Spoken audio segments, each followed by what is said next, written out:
happened, buddy? Yeah, man, it's 12:10 here. Yeah. No problem. Sorry, man. The mover guys came to pick their crates back up that we rented, so got to get those out of the house. Yeah, you got to clean it out, man. How's it I coming know. together? New house. My man has a new house. New house, new crib, new C26 office. Are you willing to call it a new home yet? No, not yet. Okay. No, we still got a little ways to go. Well, I don't but, call my place a home yet either. It's been 6 years. Yeah, well, you grow and settle at your own rate. So, no, it's we gotta put a fence in still and a few other things, but it's getting there. It'll probably be a couple weeks. So, but a fence? You boxing out the neighbors already? They already boxed us. We're boxing them back. The old box back. Yeah, the old box back. It's That's so American. It is very American. It's an old neighborhood trick. Learned back in the 80s. Hopefully it's a higher fence. You need to just put up a little higher one. Yeah, I'm only doing it like an inch higher. Build a wall. Oh Christ.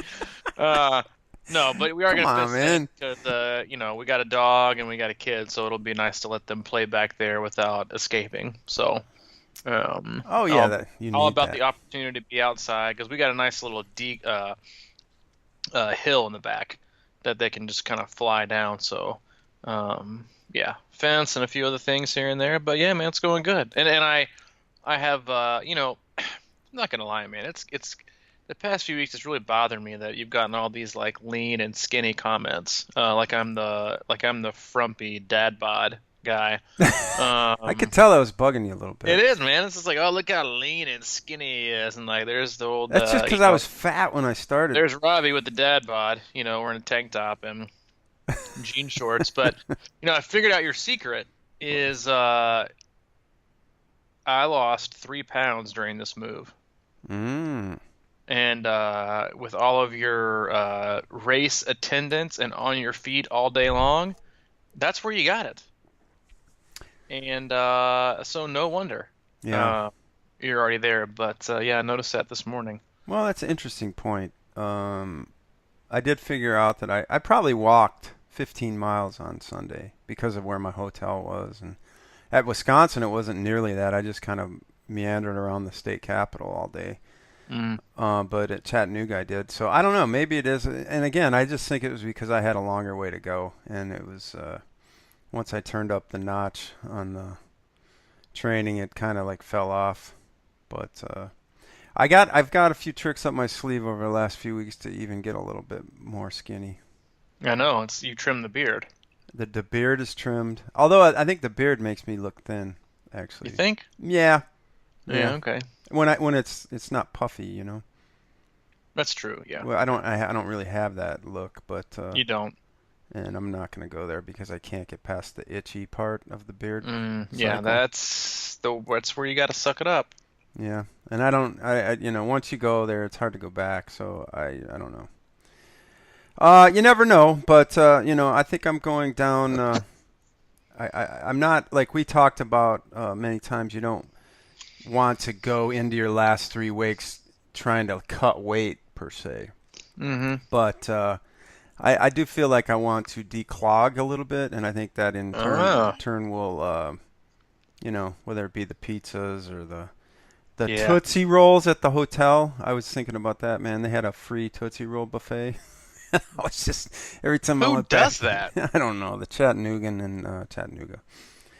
But it was just crazy tempting every time I walked back there. But things like that.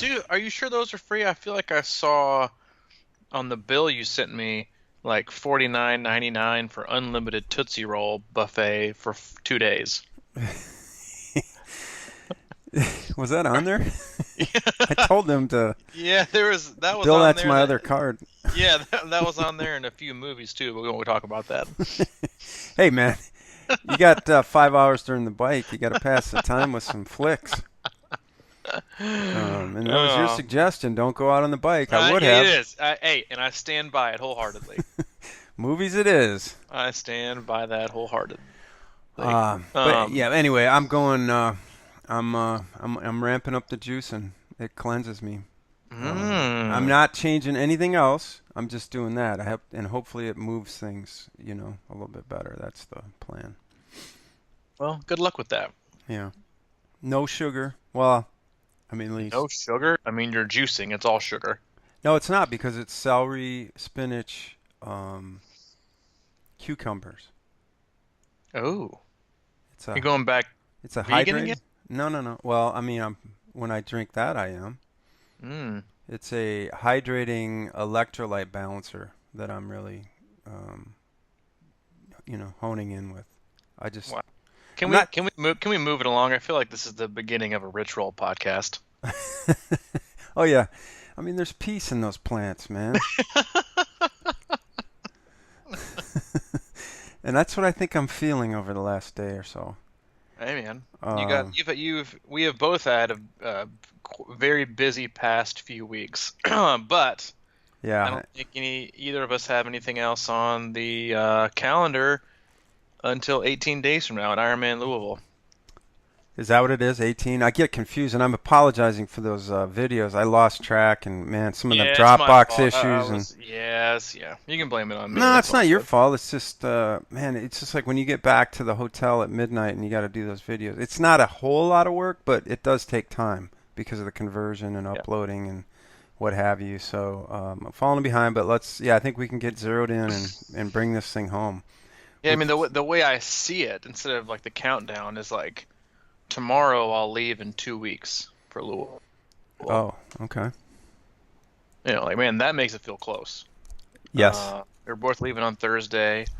Um, checking into our room on Friday. Are you camping Uh, Thursday? no, I've got a few options for places to crash on Thursday, and I'm just gonna wait and see until I get closer to time. Okay. But I'm definitely going up Thursday and um, hang out and may even do I think the Land Sharks have a swim on Thursday night. I may even do so. We'll see. I know a lot of people are getting up there too Thursday night, so um, I'm just ready to hang out, ready to chill, ready to be back in the city of Louisville. Uh, it's been 3 years for me, so I'm excited. I'm ready to rock. Wow, has it been that long? Yeah, we did the last. Yeah. This is the third October. We did the last August, Hmm.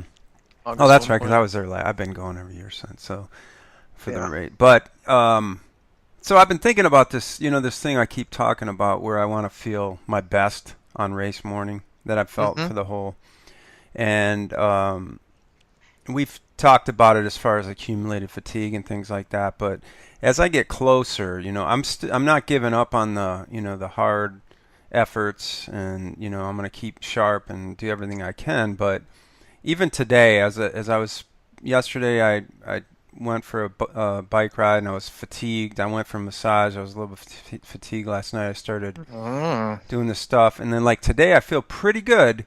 But I'm thinking about going to the Trace for one dealio on Friday. But Oh, you're going Friday? well, when are Man, you going? I'm trying to get out there Saturday. Well, maybe I'll go Saturday then. But my point being is like today, I feel pretty good.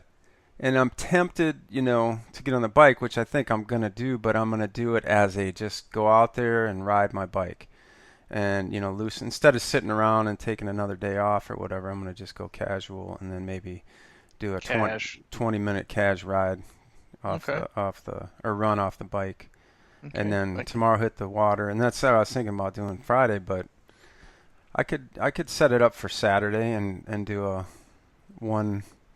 I think last biggish ride. Is that kind of where you're looking at it? That's me. Yeah, that's me. Saturday. Um, so that doesn't mean that we have to continue. Well, I suppose we would because we usually do that. We usually kind of rise to the occasion and push each other off the map on those Yeah. sorts of rides. But Yeah. We'll see. We'll see how we're both feeling on Thursday, tomorrow. But Thursday yeah, is tomorrow. Yeah. yeah. That sounds like a good idea to me. So. All right. So what else is going on over there? You got you're kind of feeling the snowball of this thing a little bit, I think. Yeah, but yeah, it's been good. Listen, I'm I had an okay ride last weekend. It wasn't my greatest, um, but that's okay. I anticipate my one this week, whether it's, on the trace with you or in the lab or anywhere else. It's my last focused ride, and I'm going to push it a little bit. I was talking about this actually earlier with a newer athlete about pushing it on the bike, and we talk about all the time that it's to save it for the run, to be patient on the bike, and there's a time to figure things out, and there's a time to push, and that's during race, and that's during training, not during your race. And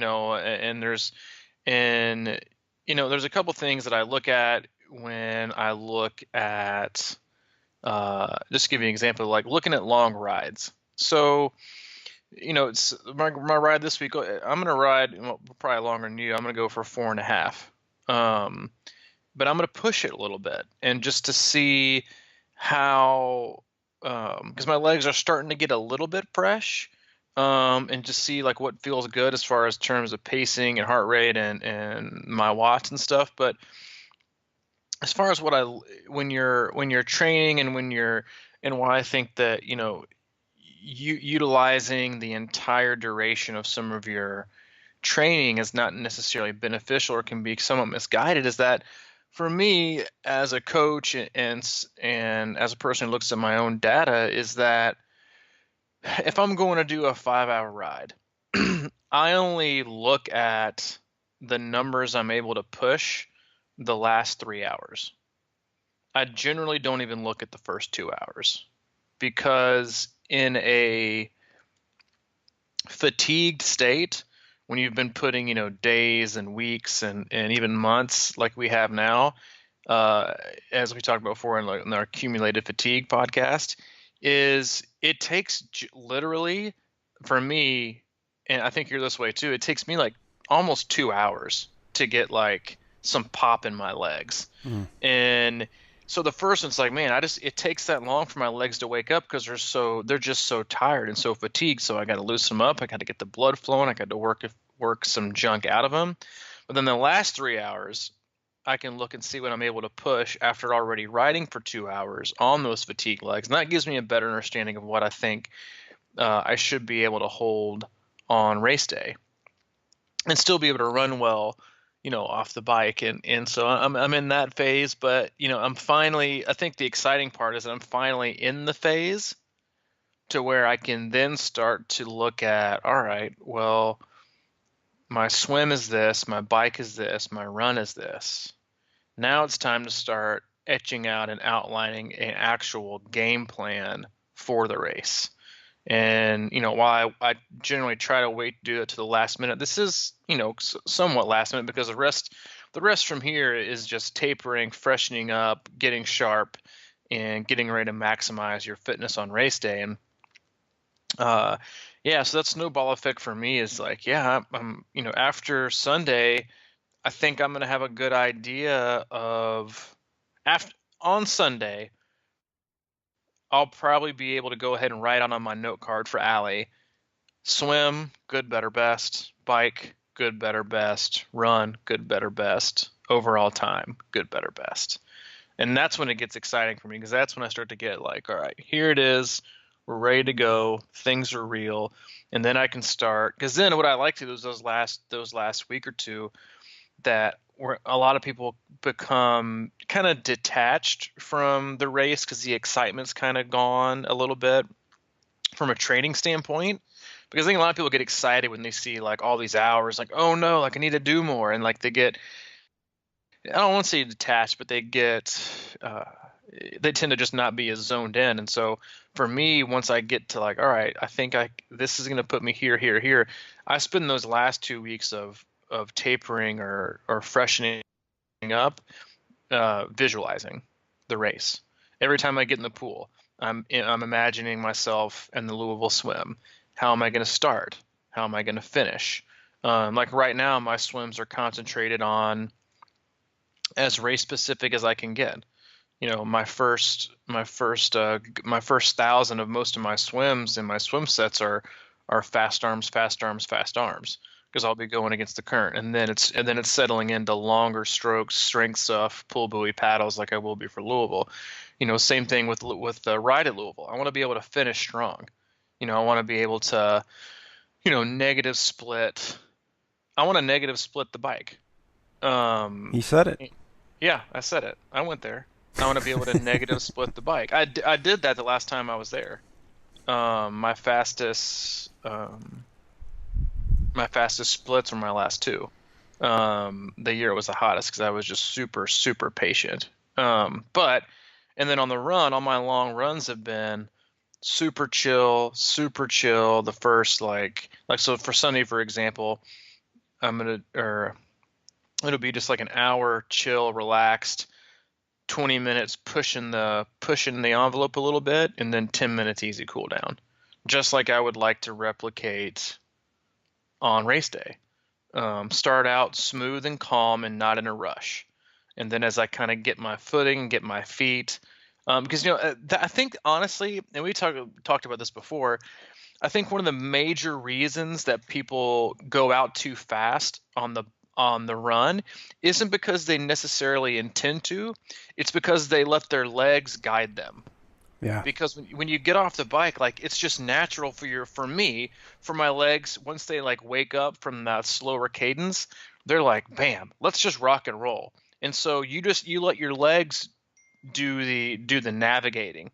And so for me, it's like, all right, slowing it down, let me do the navigating, slowing my legs down, and then really starting to slowly inch the needle towards going a little bit faster and a little bit quicker. And so those are all things that I'm kind of starting to dial in and look at and apply, and it's definitely exciting. Mm.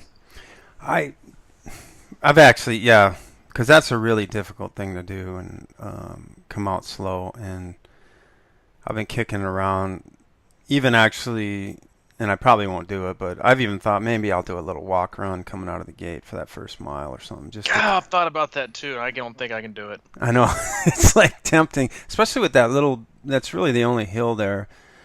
Just coming out of the T2.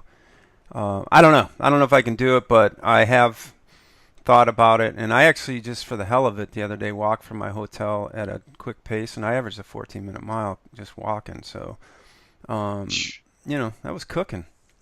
Hey, but let's go back to this thing you're talking about is understanding what you can hold on race day. Because I know I'm a perfect example of the guy that'll go to TriCalc and be like, well, I can swim this and I can ride this, and then like separately. It's usually like you kind of look to your optimum range when you're doing these events independently, and how you may, like, for example, you say you want to go on a 5 hour ride or 4.5 hours on this Saturday, and then maybe do a little brick run or something like that. What kind of thing? Like what? How do you put that into perspective for people? Because everyone, I want to run an 8:30 pace or whatever because I can handle that or whatever. But you can't really. Most people can't on the run. Well, yeah, most people can't. A But it's lot of this people can't. idealistic view. But you don't want to take away the optimism. You know what I mean? So it's like you realistically, what you can hold on race day. I mean, you sounds like you have a pretty good handle on, or you will have one by the end of this weekend on almost exactly what you think you can do. Yeah, I mean, I think I'm going to be fairly close to, and well, for me, a lot of it is just knowing the course already and knowing what watts got me what last time. And so I think I should be maybe around the 5:30 mark, give or take 5 to 8 minutes. Could be over, could be under. Just based on so like for example, so I did a 5 hour ride 2 weeks ago, and my last 3 hours, my normalized power was 205. I did all my efforts on the back end, Mm-hmm. on the trace, and which A for me is just like the fact that your body can adapt that quickly. Like So two, if you're not familiar with what normalized power means, it's like you got average power and normalized power. But for me, on the back half, I did two 30-minute efforts of much higher pacing. And so it basically says if you had instead of taking your average power and it takes that into account and then the big spikes, and basically your normalized is, hey, if you would have just held steady the entire time, this is the effect it would have had on your body. And so that was 205. And just the mere fact that for the last 3 hours of a 5 hour ride, I was at 205 when my first functional threshold test when we started this 100-day journey was 208. Mm. The fact that I can do that is just a testament to the body and what it's capable of. But I think I'm going to be somewhere around 200 to 205, hopefully. But that's what I really, um, you know, I think the gist of what I try to get across and what I want to get across right now, and is what I get across to my athletes is in racing, you always want to set yourself up in a position to allow yourself an opportunity. And for me, that happens on the bike and the run. And what I mean by that is that on the bike, I'll be conservative the first 2 to 2.5 hours. I'll take it very controlled. And then, and only then, if I feel really, really good, will I begin to push the needle upwards. Mm-hmm. But it's starting out, assuming you've got it, is when people really tend to ruin their races. And you see it all the time. They see a number and they marry it and they go. So for the athletes, for example, I had in Wisconsin, I said, all right, for the first up until I think I said after you get past Barlow, wherever it's called, mile 40 or 50, I want you to go much more conservative and at a much lower watt. And then after that, if, capital I, capital F, if, only and in when, if you are feeling it, then you can start to push the needle a little bit. But it's giving them the opportunity to make that decision after they've kind of gotten into the game, they've gotten into the race, and they have listen, we all know by the 2 hour mark in Ironman, you know exactly what you're working with on the bike. Mm-hmm. You just do. You usually know within the first hour and a half. But it allows them the opportunity to then make a decision, and that's where you always have to really preach and instill being smart with your athletes, is that you allow them to make that decision. And then I don't hear about it until after the race. But as I said, like, I was so glad I was conservative the first 2 hours because I was passing people the last 20 miles that were just standing still or sitting up on the bike. Because they had blown their load in the first little bit. And Mm-hmm. and so not only are you going faster, but talk about a confidence booster. It's like, that's when it matters most. And it's the same can be said for the run, is pacing smart on the bike and starting out controlled. And I think we say slow a lot, but it's not really slow, it's controlled. Mm-hmm. Yeah. And then allowing yourself to feel what you think you're capable of. And so, for example, for like the athletes again that I had at Wisconsin that I talked through with, I said, listen, don't look at your watch, don't look at your pace, just go. And if you do, make sure you're going slow. And then when you get to, I think I said like miles, or I don't know, 5.5, 6, whatever it is, when you start running up along the campus up against the lake, and it's like you finally get to like a quiet spot. Mm-hmm. I said, then then is the perfect time to have a conversation with yourself.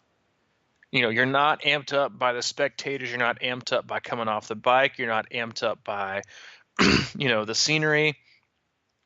On that course, it's the first kind of quiet time you actually have. And you're like, all right, then you have a conversation with yourself. Can I hold this pace? Can I lift this pace? Do I need to wait a little bit longer? Mm-hmm. And it's having that mindset where I can decide, and it doesn't have to be the minute I get on my bike in T1, and it doesn't have to be the first steps I take out of T2, because that's where you make the biggest mistakes. You will never come into contact with a person who said, "Yeah, man, I just came out too slow. I came out too controlled. I just had a whole I just didn't have enough time to make up that time the first mile. I was just trucking. A negative split the last 15 miles of the marathon, or a negative split the last 40 miles of the bike. I just left too much out there." Mm. It's like never gonna happen. If they did, they're lying their face off to you as one big fat excuse. Um, but so that's it. It's like, and going back to, the first thing I said when you asked this question was, it's allowing yourself these opportunities to make the decision that will set yourself up for not the best time, but the best execution, because that is what long distance racing is about. It's about executing your nutrition, executing your pacing, executing your timing, and that's what you need to be able to do. But going into a ride and marrying yourself to, yeah, man, I know, based on my training, I can hold this, and I'm going to hold it the whole time, starting at mile one. Hmm.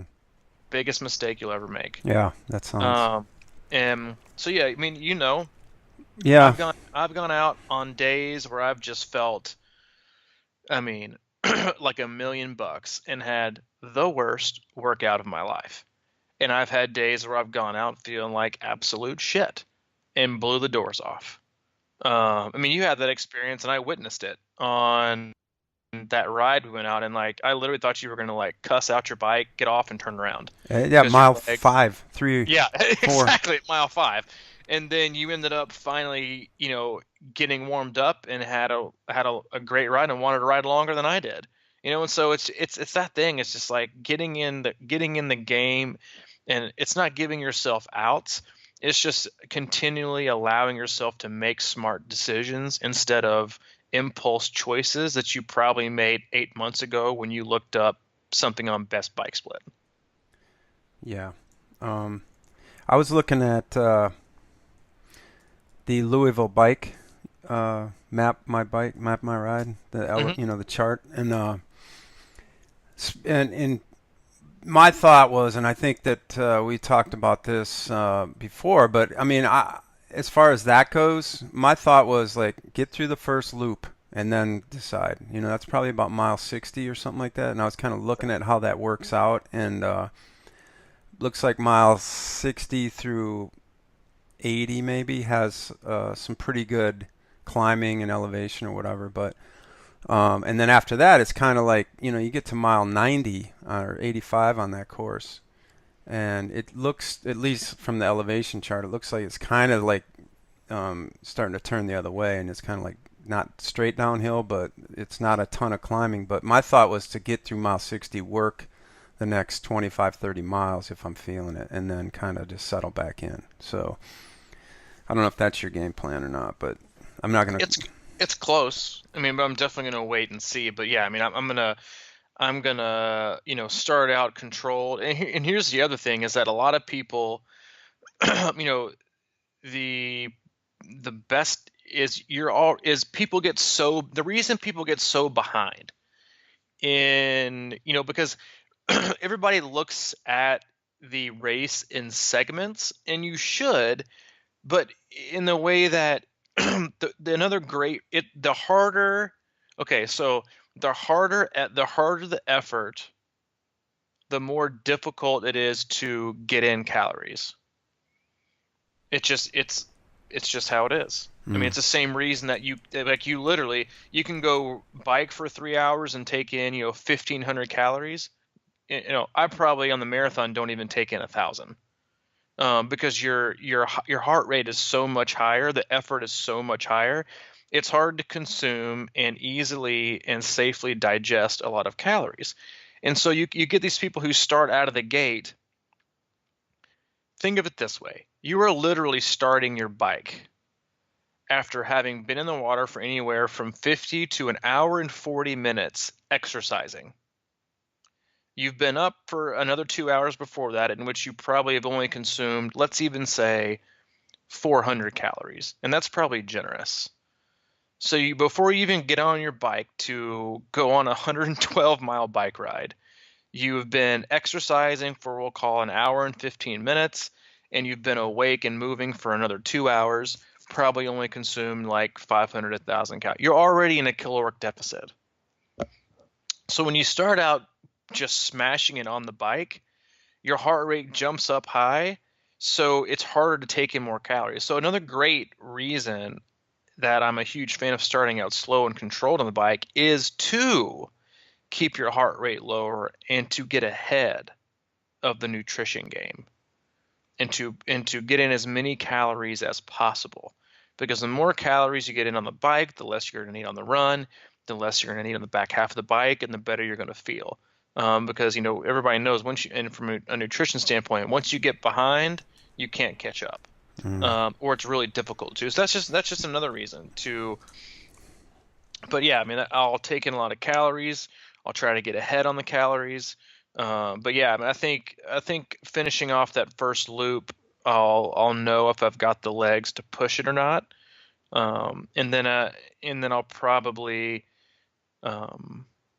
and then when I get off I mean, to be 100% honest, when I get off the bike, if I've come in at a time that I think is is really, really, if I've had a great swim and a great bike, then I think I'm just going to run for broke and see what happens and see how far I can push it. If not, well, I have a few different scenarios that just kind of see what will happen. But, and that's the thing, is that you have to be prepared to make adjustments. You have to be prepared to pull back. You have to be prepared to push forward. You have to be prepared to throttle up, throttle down, stall, neutral. You have to be prepared to make all those decisions and not waver and feel like, and that's why it's all about execution. It's executing the best race possible, given the fitness that you have on the course that you're racing, in the temperature and weather that you were given on that day. And it's all about execution. And on another note, if we can make the analogy between the nutrition about how hard it is to keep or catch up, what you were just talking about, Mm-hmm. it was kind of like centered on the beginning of the bike, but this is something that's happened to me before, and you were talking about it, I think, just in a conversation we had the other day, but the same holds true with your core temperature. Once you get on the run, it's like you can't bring it. I mean, bringing it down is the hard part, or almost impossible part sometimes, right? So if you Well, start yeah, out too hot, in other it's words, called walking. yeah, well, yeah, that's what I mean. But I mean, I don't know if necessarily a lot of people put it into that perspective when you. That's another reason why you talked about starting too hot on the bike and how it's hard to get nutrition in. But if you start too hot on the run and get your core up, then you can't correct it really. I mean, I've had it happen to me before where you just kind of can't get that thing corrected maybe until Yeah, mile I mean, 20. yeah, you can't keep I mean, it's even hard to do it walking. Mm-hmm. It's just like we use a car analogy all the time. Like, even if you park the car, guess what? It's still going to be hot. It's like it's the engine's still running, and so are you. But and that's something that I covered with the chat guys, being that it was so hot. As I said, listen, from the time you get in line for the swim, get ahead of the temperature. Douse ice down the back of your neck, douse ice and water over your head. Start the race as cold as possible, because the cooler you start, the cooler you finish. And I told him, I said, from the very first aid station, mile 5 or mile 10 or whatever, I said, immediately start taking one water bottle and dumping it on your neck and on your chest and on your thighs. Stay cool. The longer you can stay cool, the cooler you will stay. I know it's not, it doesn't sound like rocket science, but you'd be amazed at how people wait till they get hot, knowing that it's going to be a hot day, to start cooling themselves. Like, you can't wait till you get hot, because when at that point, guess what? At that point, you're just trying not to get hotter. It's not about staying cool. It's about not getting any hotter. And isn't that just human nature, right? It's like that's basically preventative medicine, and Mm. rare is the person that can get out ahead of their health to that degree or whatever it may be. It's just a tendency of like, oh, we're in this place now. How do we correct it? Yep, Rather than not getting to that place. exactly. So, all right. So I guess, Oh, and another thing, we yeah. haven't even discussed this, is I'm super stoked about the new swim start. Oh, you are, yeah. Yep. I'm still verdicts out on me because it makes me make another decision that I wasn't prepared to make. Yeah, I know, right? Mm-hmm. What? But Talk about it. yeah. What it is? Yeah, Self seat. well, they totally well, that's I guess that's not true. They didn't totally change the swim start, but they went from uh a self-seating start where it's basically just like first come first serve. So people could get in line at like 4 o'clock in the morning because they were worried about swimming over people or having enough time or doing whatever. Um, and it's um, and now which is like I just don't want to get up any earlier. I just want to sleep, and I'll just kind of get in line when I want to get in line. But now it's based on estimated finish time. Of the swim. So of the swim, and they're going to have basically signs uh, up like a corral, like they do in a marathon, like 4 hour finishers, 3 hour finishers, and you're supposed to self seed yourself in that time slot. Now, the other great thing about it is that it actually I'm much more of a fan of that if they're not going to have a mass start. Um, of this because it actually allows everyone their own amount of time. So whether you start in the first heat, or the first corral or the last corral, you get the same amount of time. You still get 2 hours and 20 minutes to do the swim, and you still get the same amount of time to finish the race. And so, um, if you and the from the biggest area it comes from a safe standpoint is that you're going to be swimming with other like-minded swimmers. There's nobody going to be running over you from behind, which is the genesis of why they actually started doing this, is because they're going to put the faster swimmers up front, so people who are behind them are going to have kind of your own water. You shouldn't have anybody swimming over you. You should be able to take your own lane, and you should not have to worry about swimming. So that actually takes a lot of fear out of a lot of people. So, it's I think it's a great move. I think it's going to be a safer, more comfortable start. People don't have to freak out about getting down there at 4 a.m. with their sleeping bags. Like that's what they used to do. Yeah, I know. And I honestly think it's a great move, and it allows people to be in the same wave with people who are their same ability. I'm sure they're going to have people who get in the first wave because they just want to. They're slower swimmers. If you're listening and you're one of those, I highly recommend you not doing that, just because if there are 10 slower swimmers in a pack of 100 faster ones, I don't want to be behind them. Yeah, and because it is going to Because impact the overall time they have to finish by maybe a half hour or something, right? no, Yeah. I mean, let's say you don't get in the water till 8 if you're the last swimmer, because it starts at 7:30 roughly. yeah, they still said I think you have until like 12:45 or something. It's not no Oh, longer I the thought they time to said finish. 12:30. I mean, whatever it is, but Yeah, still, anyway, I I mean, think they're still giving everybody get gets damn 16 near and 17 hours. everybody 16 gets hours? No, 16 16 everybody hours. gets 16 and a half. Okay, Yeah. So, that should be a plenty. yeah. But anyway, I think it's a great move. So much better than the self-seating. I just thought that was a horrible way to do it. Um, but yeah, so I'm excited about it.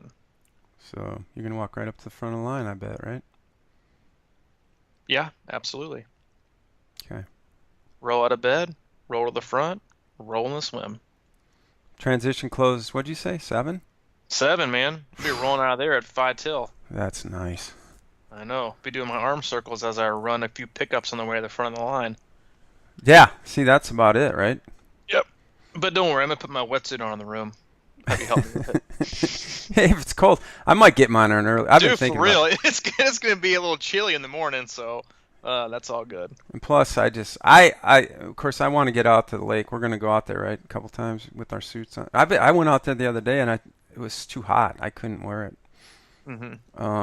But I'd like to get that thing on just for comfort's sake and getting used to it, because that's really the only thing that could foil, in Yeah, my opinion, is just feeling that weirdness. I want to get used to that baby. gotcha. I You hear you, got man. it? Got it, man. I hear it. I like it. Other than that, I'll be right up in the front with you. Awesome. Look forward to you drafting off me for the first 100 meters. Dude, I'll take my front. All right. Come on, I'm not going to just I know, sandbag the man. whole I know. swim. I know. No, I know. All right. With that in mind, I think we should invite people into our closed group, Come join us. in the closed Facebook group. That's it. Search Crushing Iron group on Facebook. We'll let you in there. I like it, man. Anything else we got going? Oh, camps. Yeah, dude. We, like I predicted last cast, we are sold out in our June camp. We have a few. Actually, we had 2 people sign up this morning for April camp, leaving us 1 spot left, and then I think 7 or 8 spots for August camp. Which, honestly, if you're doing a late season Ironman like Chat, or listen, if you're doing Ironman Chattanooga next year, I think we've seen that more likely than not, the last 2 years is going to be hot. I can't think of a better way to do my final prep for Ironman Chattanooga next year than to come to Nashville in August on the trace and bust out some hard training with some awesome people and prepare to dominate on that course. Yeah. Same for Louisville. If it's hot, you're prepared. If it's cold, you're even more prepared.